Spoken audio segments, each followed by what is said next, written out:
In today's increasingly divisive political climate, one thing most people can still agree on is that the healthcare system is not working and is in need of change. This moment may serve as a critical inflection point that determines the future of healthcare practice, providing an opportunity for changemakers to help shape that future. Asking those questions can be so important, and holding that person as a human being, not a medical problem you need to fix, is a huge shift, and it is life-changing for the person, and I've seen it be life-changing for the providers too. On this episode of Pathways to Wellbeing, we welcome whole health pioneer and featured 2025 AIC speaker, Dr. Tracy Gaudet. Dr. Gaudet has years of experience as an agent of change in healthcare systems, and she'll discuss how we as individual practitioners and members of the functional medicine community can help transform the healthcare system to include a greater focus on preventative, whole person, patient-centered care, and how functional medicine can be a catalyst for this change. We're so excited to learn today. Welcome to the show, Tracy. Thank you so much, Kalia. It's great to be here. Well, we've been following you for quite some time, and we know that you have this storied career in integrative medicine, and you're known as a pioneer of the health movement. So to get our episode started today, will you share with us a little bit how you first became interested in this idea of whole health, which is a theme that we'll revisit throughout this entire episode? Yeah, for sure, Kalia. And I'll be quick because I could otherwise tell my life story. But in reflecting on that, I was born interested in this. I mean, I know that sounds ridiculous, but I was actually a little interesting tidbit. I was not pre-med undergrad because I thought the medical paradigm didn't fit my values around holistic approaches. So I was psychology and sociology. And so I came through that door of I didn't have the term whole health, but much more whole person, holistic approaches.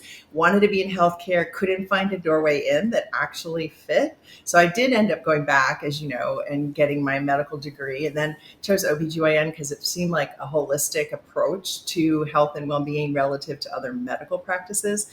So I just kind of have been lucky to follow the path as it has revealed itself. Well, all of our listeners who are navigating their own path through health and wellness and medicine, probably that's a good thing to note that you can find the areas that inspire you and follow those. Yeah. So, for those who may not be familiar with this term whole health, will you talk to us a little bit about what that means? I know it means a lot to you, but give us a primer. Yeah, I'm really glad you asked because one of the things that's happening right now is the term is getting used everywhere, and there's less and less fidelity, I think, to what Mm. we actually mean by the term. So I'm glad that you asked. And, we really coined in my work that lots of people have used that phrase, but we coined that work in the VA when we were trying to describe this transformation. And so the kind of definition that we have used, which highlights the key elements of whole health, is that whole health both empowers people and equips people. So intrinsically helps people find their intrinsic motivation, and then equipping people with the skills and the support they need to really take charge of their life and health so that they can live their most meaningful life. So it's a paradigm shift, and the goal becomes not just disease management and prevention, but how does the system help people live their fullest life? So it's a big transformation if you really get that understanding. Yeah, well, as a functional medicine practitioner, listening to you offer that description, I'm thinking it seems like functional medicine is really uniquely well suited to aid in this transformation. Are there some commonalities or connecting points or overlap that you feel like would be helpful to highlight between whole health and the functional medicine model? Oh, for sure. And I think that the way I conceive of it, Kalia, is that whole health is kind of this is the broader system transformation. Mhm. But you're absolutely right. Functional medicine has been a pioneering leading edge trying to drive transformation for my whole lifetime anyway. And that's the getting long, another topic. But really fundamentally saying, let's stop just hacking symptoms of problems. How do we get at root causes? So the entire approach of functional medicine is completely aligned and integral, I think, to what I would see as a system change of whole health. So there's a lot of a lot of alignments. I think the opportunity, and I know we're going to spend time diving into this, is for a long, long time, functional medicine, along with some other more holistic approaches, have been working outside of the dominant paradigm. The reimbursement's not aligned. The system isn't really designed to practice this way. You know that you're a practicing person and you live it every day. So the question is, can we now drive a change so that the dominant paradigm is what functional medicine has been driving towards all this time? Well, yeah, let's do that. Yeah, Let's let's talk do about that. how we can make that happen, because we know that much of your career has been dedicated to transforming these healthcare systems, and you brought the whole health movement to the VA. You were the founding director of the Whole Health Institute. What are some important or really profound lessons that you have learned as you brought these systems into these larger organizations? Oh, well, I've been on my own learning journey, and so I'll go back to my early years when I started the fellowship with Andy Weil at University of Arizona, and I laugh now. Kalia, I was 1 year out of residency. And I built the whole thing with Andy and out of whole cloth. And I remember getting there and thinking, why would there be any resistance to this? I mean, I couldn't conceive of truly, like, who would oppose this? This is about optimizing people's health and well-being. It's not rejecting traditional medicine, conventional medicine. Like, where could I, and now I look at it, I laugh and I think, oh man, so naive. And I think what I was naive about was this system transformation. Like, I didn't understand that. I thought, well, we'll just integrate these approaches and everything will be great. So we started educating clinicians and how to do that and sending them back into the system that wasn't designed to really function that way. So then I was like, oh man, we really have to figure out how the health system needs to change. So I went to Duke after that and we tried to model, okay, what would it look like? And it's interesting. I reflect now, and because we had the beautiful opportunity, thank you to Christy Mack, to build a building. And now I look at that building and I'm like, that's a great metaphor for the system change. So there were, like, I think 4, maybe 5 clinic rooms. The rest of the space was educational and experiential and therapeutic. And I thought that's it. And we had all sorts of providers working together. We had health coaches. And so it was a really interesting model. And then I realized, okay, we've modeled it, but still the system isn't, like, the rest of Duke wasn't functioning that way. So I thought, then the VA came along and the VA said, we want to transform the culture. The name of that office that I helped build, patient-centered care and cultural transformation. I didn't put that term in there. They had that term. And I thought, are they serious about this? Like, do they really know what they're getting themselves into? And because cultural transformation is tough and it's not for the faint of heart. And it takes at least 10 years, in my opinion. And I said all that to them and they said, we are in. And so that was the first I got to think about this as a systems transformation and really to say, what is it going to take and how do we drive system transformation? So I think the big takeaway for me is that, and there's a woman who's no longer living, but she's written one of the best books on systems thinking. I know her name's Danella Meadows. And she said, when a system has been transformed is when the purpose of that system has changed. And so when I think about the purpose, the dominant paradigm, again, I'm simplifying, but when we think about the purpose of healthcare today, it's really largely disease management, right? And the purpose, as we talked about for whole health, is helping people live a full and meaningful life by them taking charge of all aspects, mental, emotional, spiritual, physical, of their well-being. So that is a big paradigm shift. So sorry, this is a long answer, but I feel like this is like the really important part of this dialogue is, okay, sounds good. How do we actually do it? And so the opportunity in the VA was a great, great lesson because we knew we had to do system transformation. There was a reaction when I got there, and it helps that I wasn't from the VA, so I didn't know how I was supposed to do it. Beginner's mind is always a good thing. And so somebody said to me, well, aren't you just going to, you're in central office, you're in headquarters. Why don't you just create the program and then mandate that the facilities and the clinicians do it? And I was like, you can't drive a cultural transformation by mandating. So one big piece was grassroots. Like all of the wisdom and power comes from the people doing the work in the front lines, like all the practitioners doing functional medicine across the country and world, right? So those people know what needs to change way better than somebody that's, kind of in an administrative role as I was at that time.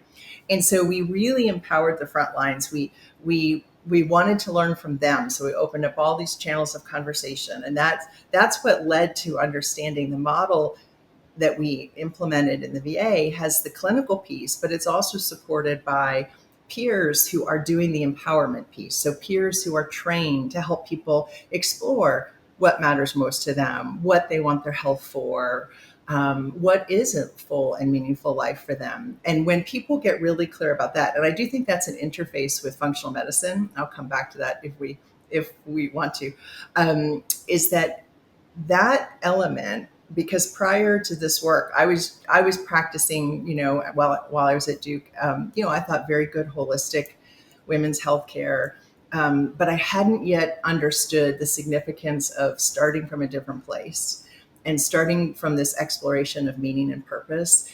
That drives intrinsic motivation. And then, when you're talking about functional medicine, and I was a patient of Mark Hyman's for a long time, and I'm a patient of functional medicine. And I mean, my first meeting was like, okay, cut out gluten, cut out dairy, cut out this, cut out that. And, I'm like, how do I do that? Like, do I really want to do that? I'm not even sure I want to do that. So I think this intrinsic motivation applies for all of our work.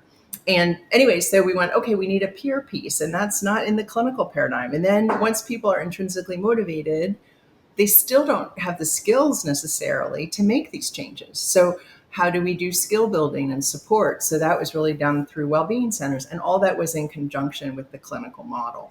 So developing that whole shift took a couple of years, and it came from the front line, because first we tried to shove it into the clinical encounter.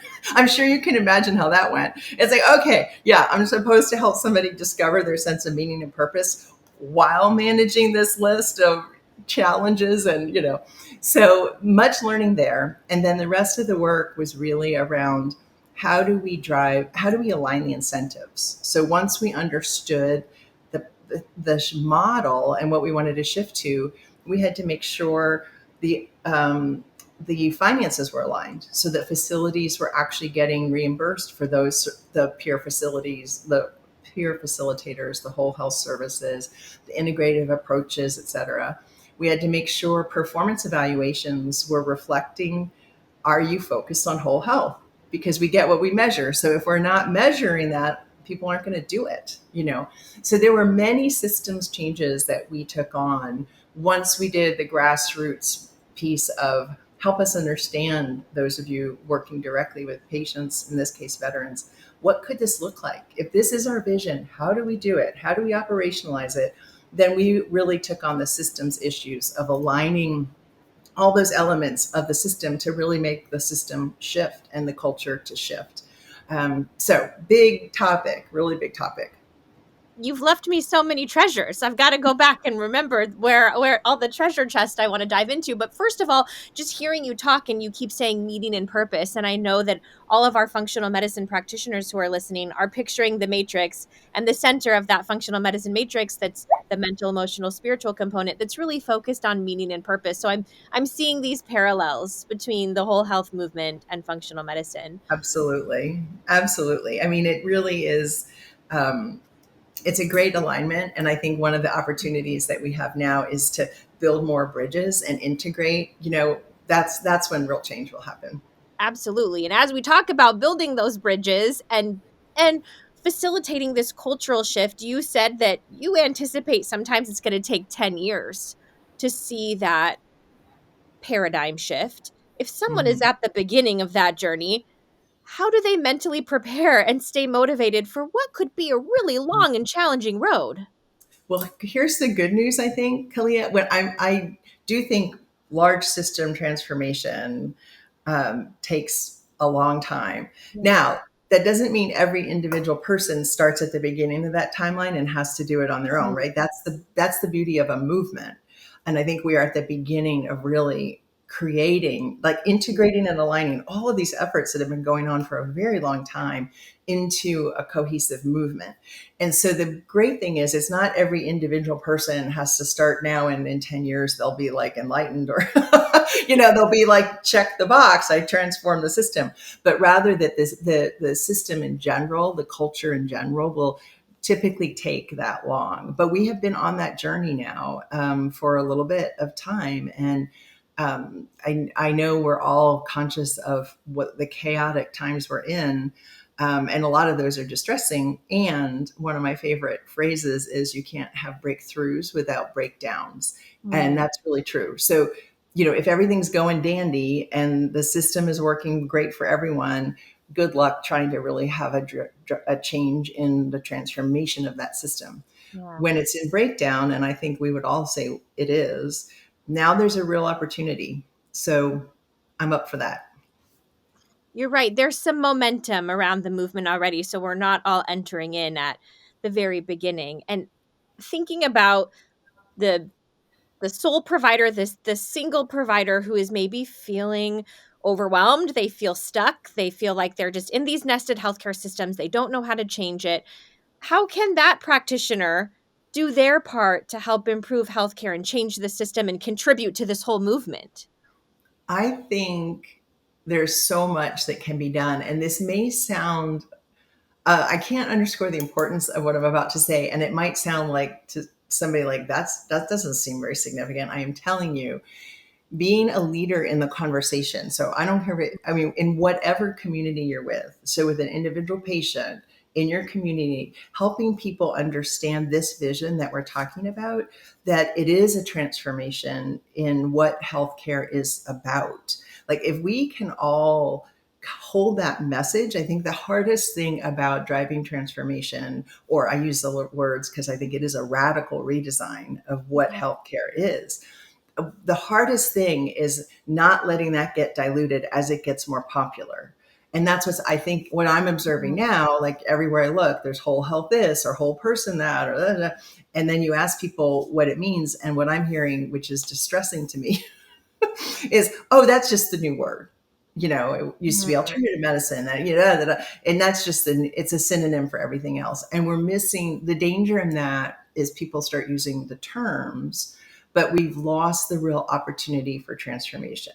So I think what each and every practitioner, provider can do is be a voice, and the words should be whatever words are comfortable for each practitioner.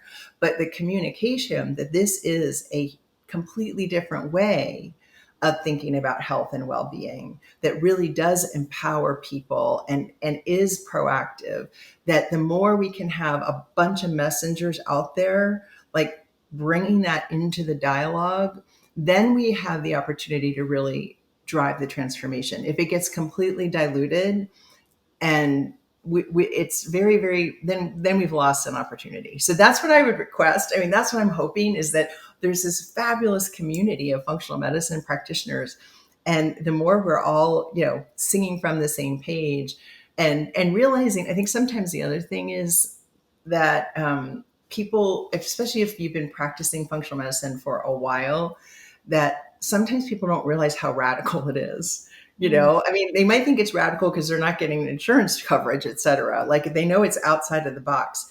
But from a cultural perspective, it's a massive transformation, a big shift in how we think about health and well-being. And so being a voice for that, if everyone's a voice for that, now we've got some cohesion around a movement. Oh, yes. I'm thinking about someone like myself who maybe does some teaching. I teach at, university level medical students, and I'm thinking, wow, what a perfect audience to Yes, expose them to what the real meaning of whole health is, knowing that they'll go out fresh into the world and inspired and ready to spread the word. absolutely. That's awesome. Hmm. You mentioned that as you worked to redesign these systems, you were met with some resistance. Do you feel now that you're able to anticipate where resistance might come from and kind of solve from that before you propose changes? Is that part of the evolution? I've gotten a lot better at that. Um, I think, going back to the Andy Wiles days, when I was so stunned, I just couldn't believe it. And one of the biggest opposers was the head of the cancer center. And I was like, what is this about?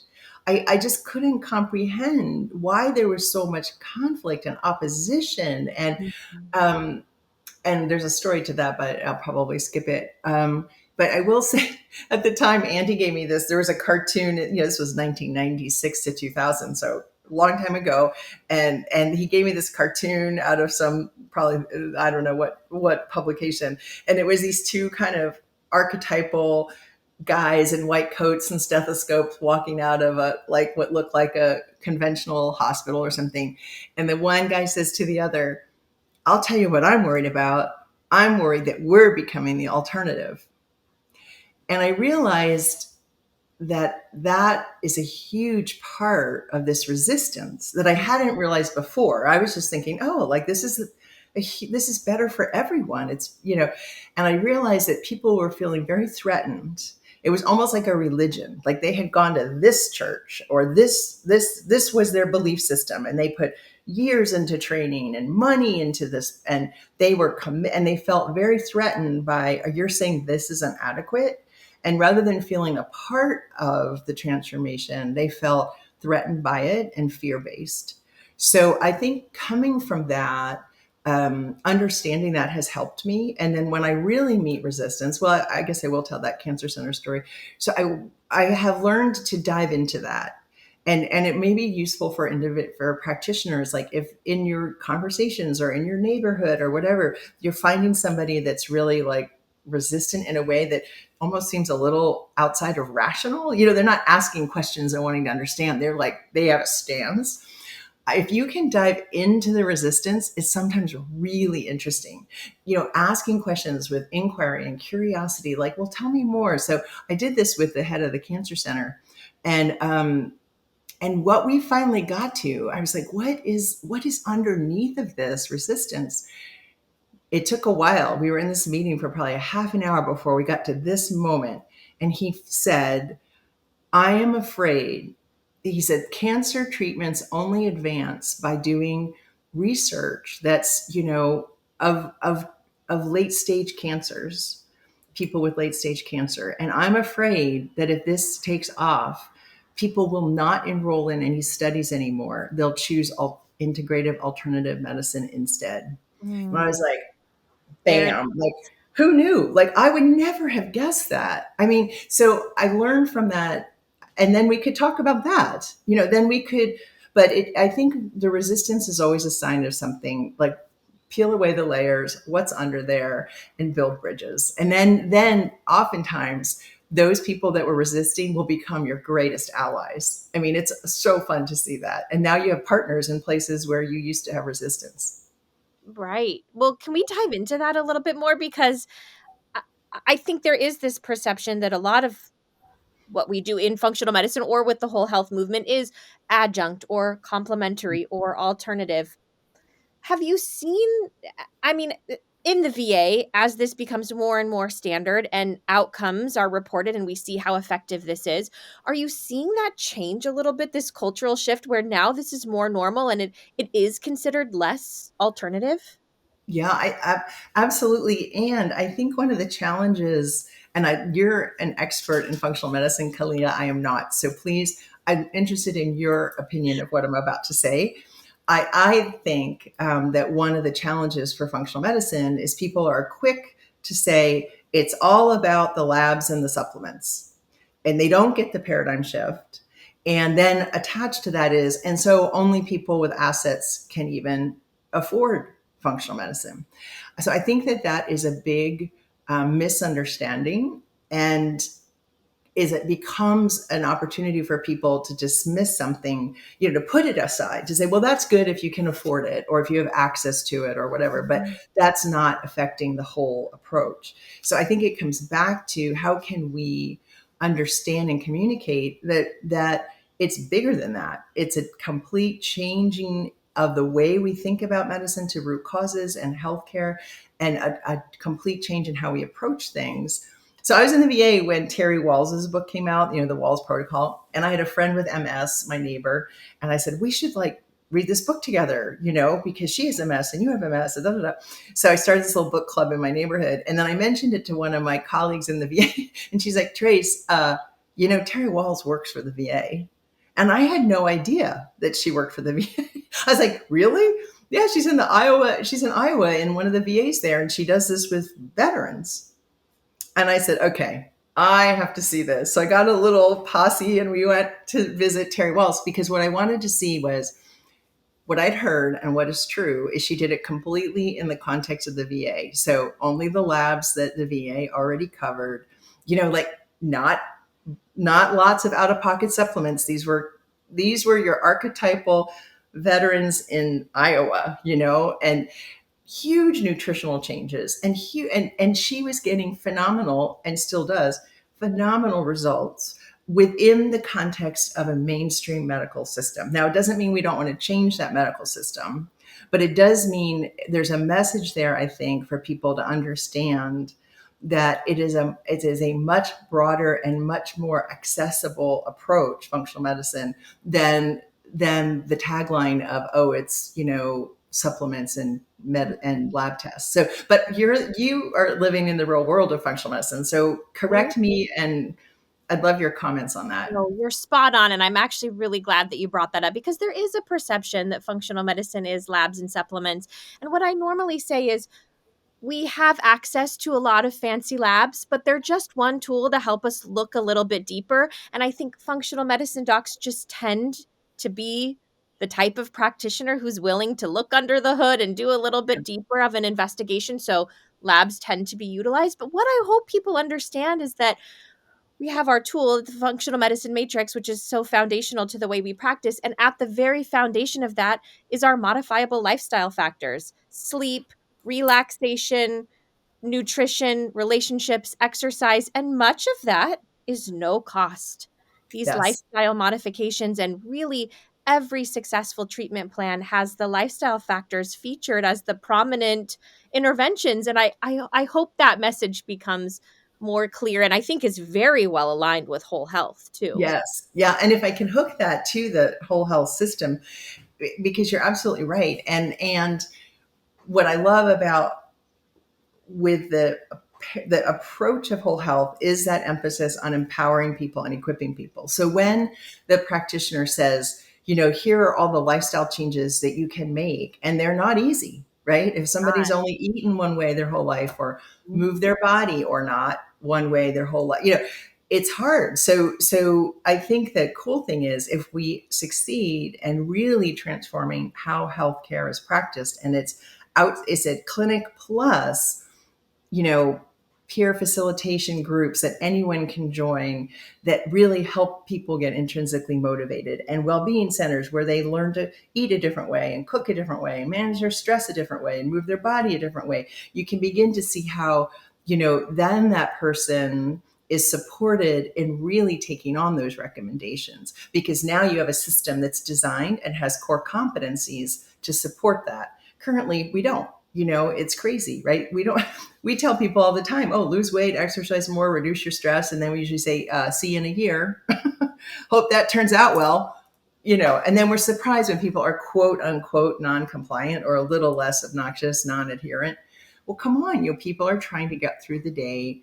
And unless they're really dealing, and I know you see this in your practice, unless they're dealing with something acute that has got their attention, it's really hard for them to be motivated to make those kinds of changes. So when we have a system that's designed to do that, that has as a core competency empowering people and equipping people with those recommendations, now we're cooking. Absolutely. Okay, I have to acknowledge, because we've talked about meaning and purpose so much, I'm seeing multiple opportunities here. So we have our patient who they're being guided to make these modifiable lifestyle changes based on what means the most to them. How can we get you to do the things that you love and to live this purposeful life? We have our peer facilitators that they're probably feeling so much meaning and purpose giving of their experience and their skills and talents to someone else and seeing their life improve. And then we have the practitioner who's doing medicine that they feel inspired about and their patient is getting better. Like, what a magical triad. That's it. Oh my gosh, you just described it better than I could have. That is the triad. I mean, and it really is. Um, it is so beautiful to see. And then you also touched on something, Kalia, that I think is another real distinction is the locus of control shifts in this approach, right? So one of the terms I use is shifting from being medicalized to being humanized. And so, yes, medically, we're going to look at that person and with that person and really prioritize medically the changes we think that would give them the biggest bang for the buck. And this recognizes in the context with the peers and the well-being centers that may not be where they're ready to start. So the concept of they take on the changes that they are ready to begin with. I didn't think was a big deal, but I've learned that's a big shift for people. I mean, I've been asked so many times, well, how do you get them to do what you know they should do? I'm like, okay, this is a different approach. This is, of course, being in partnership, educating people, but then exploring, I have many, many, many stories around this because it's just person after person after person who, I'll just give you, this is the one that pops into my mind as a gentleman. He's a veteran and he's a smoker. And every time he went into the health system, they told him, you need to stop smoking, da, da, da, da, da, da. And he just lost it one day. And he said, you people do not understand that sometimes the only thing standing between me and pulling a trigger is that cigarette. Yeah. And I am not ready. I can't. And nobody understood that. We were doing the medical paradigm. And so when people really understood what he was dealing with and his depression and post-traumatic stress, he said, I want to start. I used to do Tai Chi. There's actually a great video on this or film on this. I used to do Tai Chi. I'd like to start there. And through that door, I mean, there's so many doorways into our health and healing. Yes, guess what? Eventually he stopped smoking because he actually got to a place where he was healthy enough was able to do that. But it wasn't because of the top-down medical expert model. It was really driven from him. As I think about implementation of this model, and you mentioned there's, financial barriers and time barriers and reimbursement, but you just made me think it's also having practitioners on board who are willing to ask those questions that can be vulnerable and scary, and you have to be prepared to hold those answers that you might not have anticipated.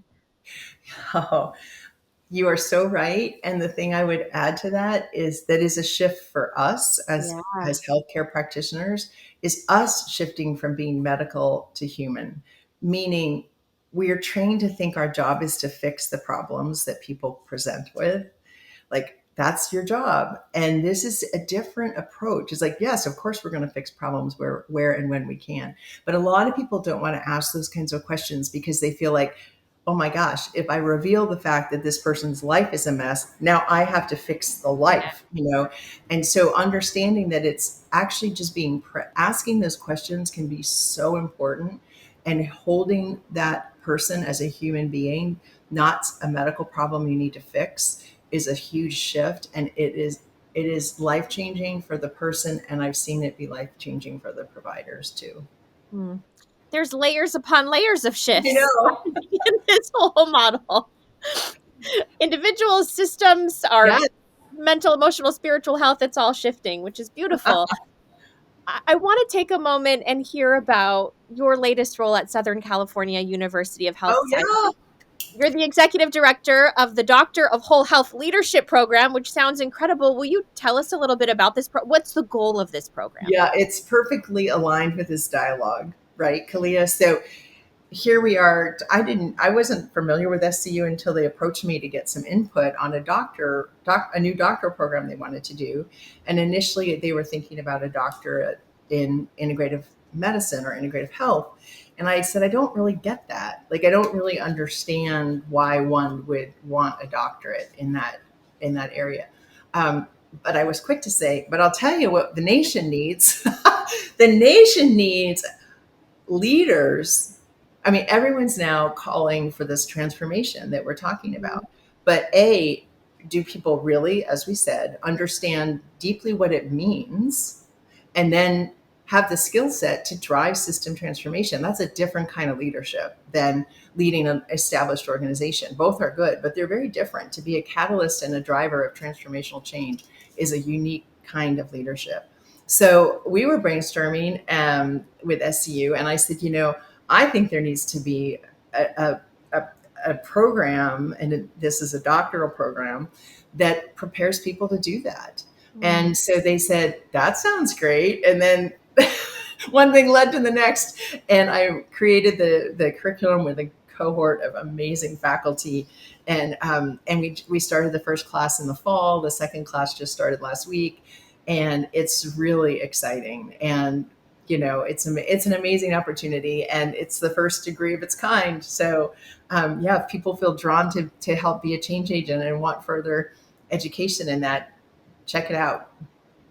I always want to go back to school. So I'm like, and tell us more, Tracy. Well, and I mean, most people are mid to late career. You don't have to be, but we're finding, and it's kind of not surprising, just to your point, Kalia, is people who are like, I'm at the point now, I want to take this on, and people from all walks of life, very interesting, very interesting. So, yeah, it's definitely early adopter, pioneer type people, and really exciting. I want to take it. There's actually a lot of the courses that I'm like, the one right now is on U.S. health systems and policy, and the history of healthcare in the United States and stuff. I'm like, I need to learn that. I don't actually know that.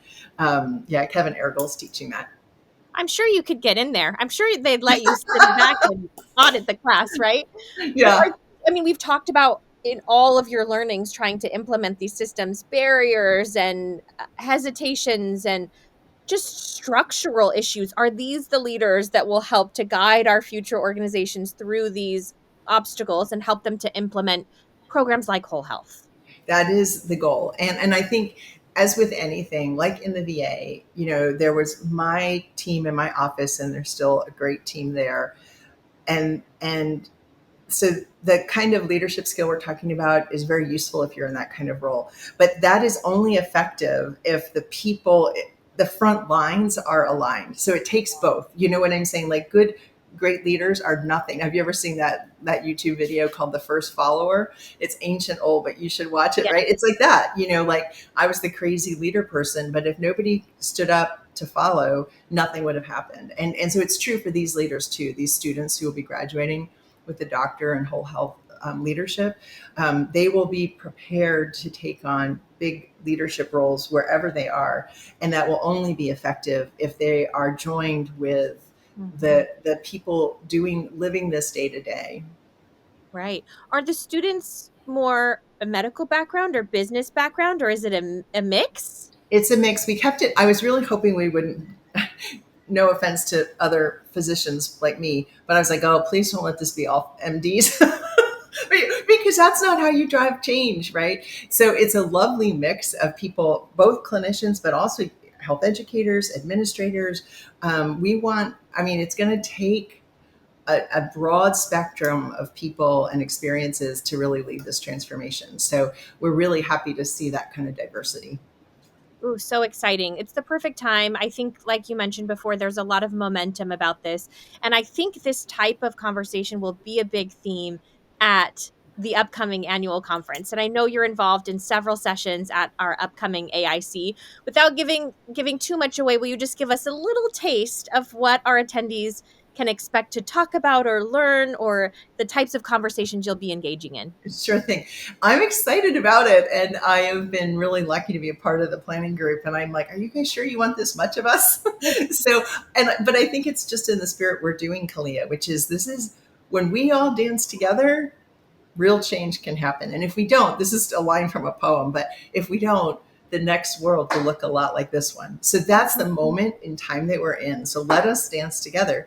And how do we do that? So, I'm doing a keynote on the first day with Mary Jo Kreitzer, who's an amazing leader, nurse leader in spirituality at University of Minnesota. And we're going to build in an experience for people in that, because I think if people don't have a personal experience, their intrinsic motivation won't be as strong as if they do. So hopefully people will be game to dive into that. And later we have a panel with Joe Pizzorno and Russ Greenfield and David Rakel, bringing the whole, trying to weave together all the pieces. And I think I'm doing a luncheon or some sort of a roundtable for people who are just interested in leading and want to have more of this dialogue in person and say, how do I take this on in the world in which I'm living? Mm. I love this systems thinking. It's spirituality and medicine. It's the therapeutic encounter and the therapeutic partnership. That's what we need. That's perfect. I'm excited. I can't wait. It's almost here too. Well, looking ahead, what's next for you and the whole health movement? Ha. Well, I co-founded, when I left the Whole Health Institute, I co-founded a nonprofit called Cornerstone Collaboration for Societal Change. And that was before the current degree of chaos and I think even greater need for societal change. So we're a small group, but we believe, we look around and there's so many great people and so many great efforts that but they're very much siloed, just like even we're talking about in terms of functional medicine and what was called integrative medicine and integrative health, et cetera. So our real goal is to help integrate and align those efforts. So we'd like to begin doing very strategic convenings and then catalyzing change so we build networks that can stay connected as we work together across time. It was a strategy we used in the VA to try to, how do we create change across this massive system all across the country. And that approach of really finding the silos and connecting them and allowing them to work together in a unified way that they discover together is really a high level picture of what we're going to be up to. Mm. Well, I know there are many agents of change listening to this episode and feeling some inspiration and ready to go out there into the world. What advice do you have for those individuals who are ready? They want to take action. What can they take away from today's episode to help them just take the first step? Well, I would say, first of all, I would like to acknowledge how hard it is to be doing what people have been doing, like slogging away for a long time and practicing in a way where the system was not aligned. And Mhm. so I really want to say deep bow of gratitude, and people should recognize that for themselves. I mean, I think everyone's so hardworking and committed, and they sometimes don't pause long enough to go, this has been hard. And it's hard because you're, working in a way that the system's not designed to support. So I would say, thank you, and recognizing that, and that by doing that, you have been a change agent in this system that's not aligned.